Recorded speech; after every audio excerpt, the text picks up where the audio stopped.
आज का हम लोग का पहला प्रश्न है, यदि a का 30% बराबर b का 0.25 बराबर c का 1/5 है, तो a अनुपात b अनुपात c का मान क्या होगा। तो दे रहा है a का 30%, 30% को लिख सकते हैं हम लोग 30/100 बराबर b का यानी गुना 0.25, तो 0.25 को क्या लिख सकते हैं हम लोग, 0.25 को लिख सकते हैं, पॉइंट को खत्म करेंगे तो हो जाएगा बटा में डबल जीरो। क्यों, पॉइंट के बाद 2 अंक है तो एक बैठा देंगे और एक के बाद डबल जीरो कर देंगे, जितना अंक रहेगा पॉइंट के बाद उतना जीरो हम लोग बैठाएंगे, तो हो जाएगा बटा 100 बराबर c का 1/5। अब इसको काट देंगे, जीरो से जीरो जाएगा, 25 से 25 चौक 100, यहाँ 1। अब हम लोग देखते हैं कि a b c के साथ इनटू में कौन कौन अंक है।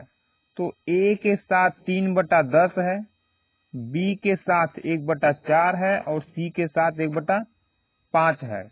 यानी कि a b c का अनुपात मान निकालने के लिए जो भी इनटू में है उसको उलट के लिखेंगे हम लोग। तो a का मान कितना हो जाएगा, 10/3, अंक उलट गया। b के मान के लिए 1/4 को उल्टेंगे तो हो जाएगा 4/1। c के मान के लिए 1/5 को उलट देंगे तो क्या हो जाएगा, 5/1।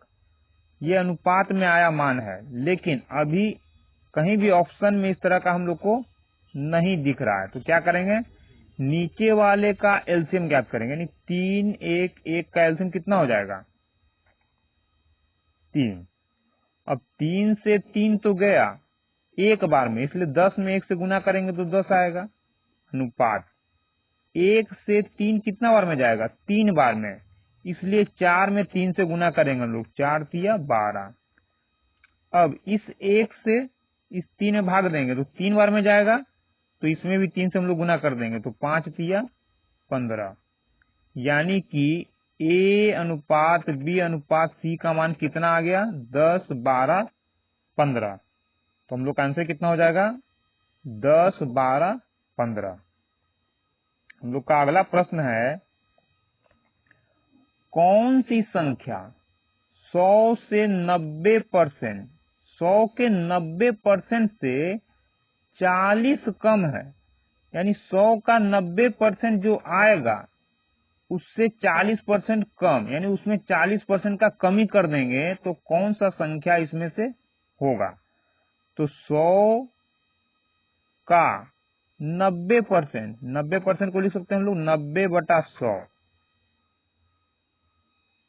अब इसको हल करेंगे तो कितना आ जाएगा, 90।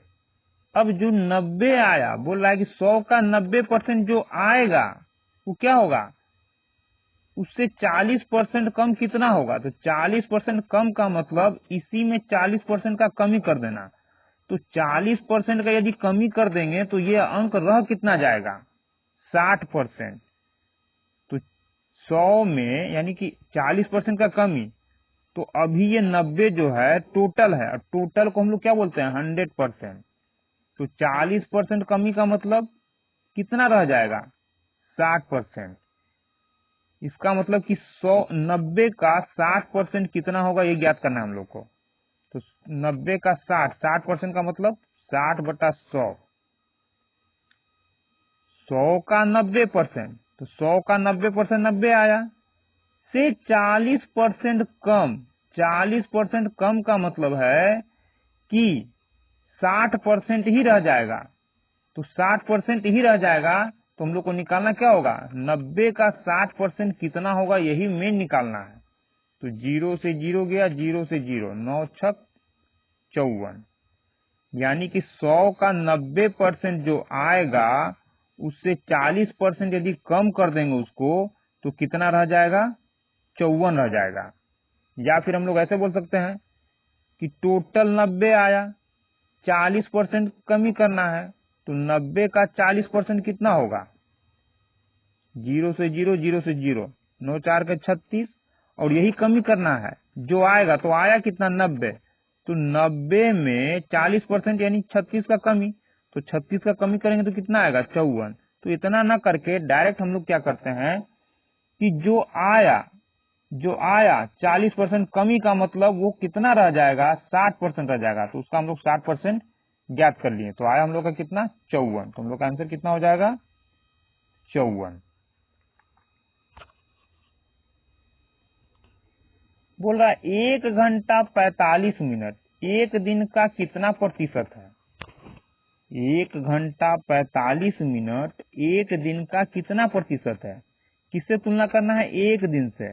तो एक दिन बराबर क्या है, घंटा में है, तो एक दिन बराबर कितना घंटा। तो हम लोग जानते हैं कि एक दिन बराबर होता है 24 घंटा। अब ये दे रहा है 1 घंटा 45 मिनट, तो 1 घंटा 45 मिनट बराबर कितना घंटा, तो 1 घंटा, और 45 मिनट को घंटा में बदलने के लिए 60 से भाग देंगे, क्योंकि 1 घंटा में 60 मिनट होता है। तो 15 तिया 45, 15 चौक 60, पूर्णांक को तोड़ देंगे तो हो जाएगा 4 एकम 4 और ये प्लस 3, तो 4 3 7/4। ये पूरा आ गया घंटा, यानी ये भी घंटा। एक दिन में टोटल 24 घंटा और इस घंटा का मान निकालना है। तो क्या बोल रहा है, एक दिन का कितना प्रतिशत, एक दिन यानी कि 24 घंटा, एक दिन मतलब 24 घंटा, तो 24 घंटा का कितना प्रतिशत। तो मान लेते 24 घंटा का x%, और x% को क्या लिखते हैं हम लोग, x/100। x% का मतलब क्या होता है, x/100। तो 24 का x% बराबर कौन, 1 घंटा 45 मिनट, और 1 घंटा 45 मिनट का मतलब कितना, 7/4 घंटा। 7/4 घंटा क्या बोला था कि 1 घंटा 45 मिनट यानी 7/4 घंटा एक दिन का कितना प्रतिशत है, यानी 24 घंटा का कितना प्रतिशत। तो 24 घंटा का कितना प्रतिशत, यानी x का मान निकालना है। अब चूंकि x का मान निकालना है तो x के साथ ये 100 नहीं होना चाहिए। अब 100 यहाँ क्या है, भाग में है, बटा का मतलब भाग में, अब भाग में है बराबर के दूसरी साइड जाएगा तो हो जाएगा इंटू में। 24 यहाँ क्या है, ऊपर है, गुना में। अब 24 ऊपर है गुना में, तो क्या होगा, बराबर के दूसरे साइड में जाएगा तो नीचे हो जाएगा, यानी हम लोग का x का मान अब आएगा, क्योंकि x अकेला हो गया और यही x का मान आएगा, क्योंकि 100 जा चुका है, 24 भी जा चुका है। कैलकुलेट करेंगे इसको हम लोग, 25 चौक 100, 25 साते 175 बटा 24। अब 175 को 24 से भाग देंगे तो x बराबर क्या आएगा हम लोग का, तो 125/24।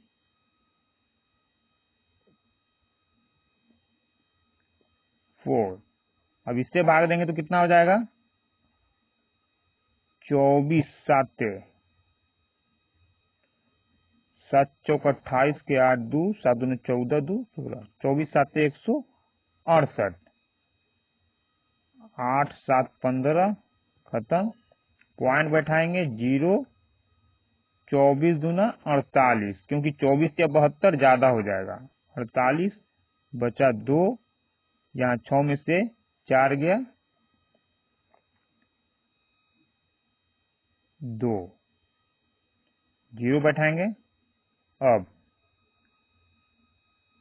24 9, तो 9 4 का 36, 4 9 36 के 6, और 9 दूना 18, 3 21, 24 9 216।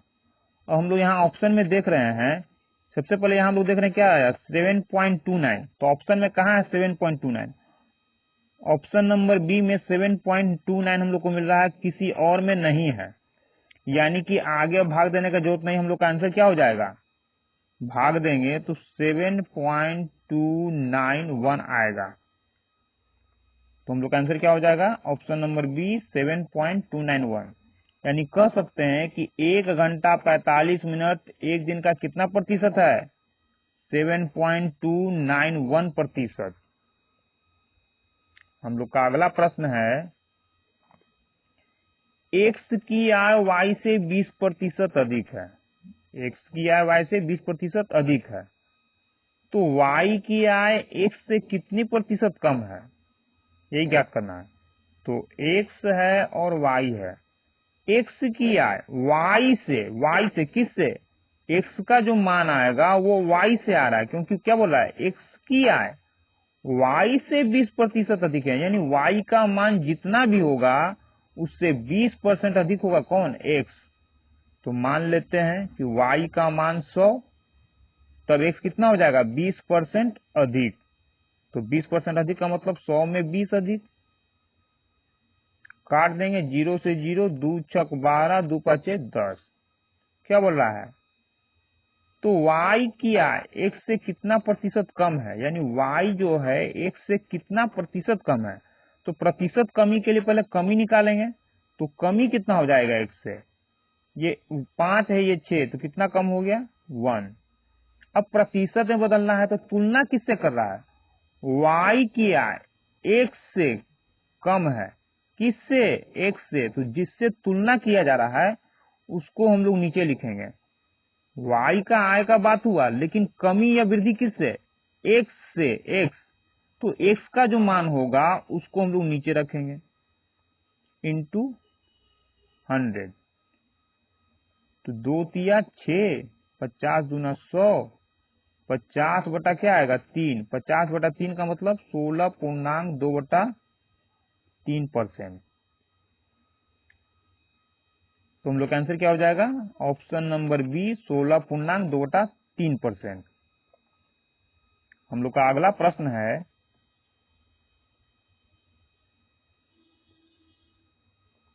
राम की आय श्याम से 12.5% अधिक है, तो श्याम की आय राम से कितना प्रतिशत कम है। राम और श्याम, राम की आय श्याम से, राम का मान किससे निकलेगा, श्याम के मान से, यानी जब तक श्याम का मान न हो तो राम कितना है नहीं मालूम चलेगा। तो श्याम से 12.5% अधिक, यानी सबसे पहले श्याम कितना है ये देखना होगा। तो मान लेते हैं श्याम कितना है 100, तो राम कितना हो जाएगा, राम की आय श्याम से 12.5% अधिक, और 12.5% को हम लोग क्या लिख सकते हैं, 12.5, यानी कि जब श्याम का 100 है तो राम इससे 12.5% अधिक, यानी कितना 12.5 अधिक हो जाएगा, तो 112.5 हो जाएगा। पॉइंट को यहां से खत्म करेंगे तो यहां हम लोग का 0 आ जाएगा, क्योंकि ये अनुपात में निकल रहा है, न कि एक्यूरेट मान है। अब क्या बोल रहा है, तो राम की आय श्याम की आय राम से कितना प्रतिशत कम है। तो प्रतिशत कम है भी छोड़ देंगे, पहले देखें कमी कितना है। श्याम की आय यानी ये राम से कितना कम है, तो राम का ये श्याम का ये दोनों को घटा देंगे, दोनों का अंतर निकालेंगे, कितना आएगा 125 आएगा। 1125 में से 1000 को घटाएंगे तो 125 बटा, अब बटा में क्या होगा, तो क्या बोल रहा है, राम की आय श्याम की आय राम से, तुलना किससे कर रहा है, किसमें से लगा हुआ है, राम के साथ, यानी जिससे तुलना करेगा या जिसके साथ से लगा हुआ है उसी को हम लोग नीचे लिखेंगे। तो से किसके साथ है, राम से, यानी राम का मान, तो राम का मान कितना है 1125। प्रतिशत बदलने के लिए इंटू 100। अब काटेंगे 25 5 125, यहाँ हो जाएगा 25 चौक 100, बच गया 12। अब इसको लेंगे 125, तो 25 5 125, 5 9 45, आगे कितना 100/9, और इसको भाग देंगे तो 11 9 99 100, यानी 11.1/9% हम लोग का क्या होगा, आंसर होगा। तो श्याम की आय राम से कितना प्रतिशत कम है, 11.1/9%।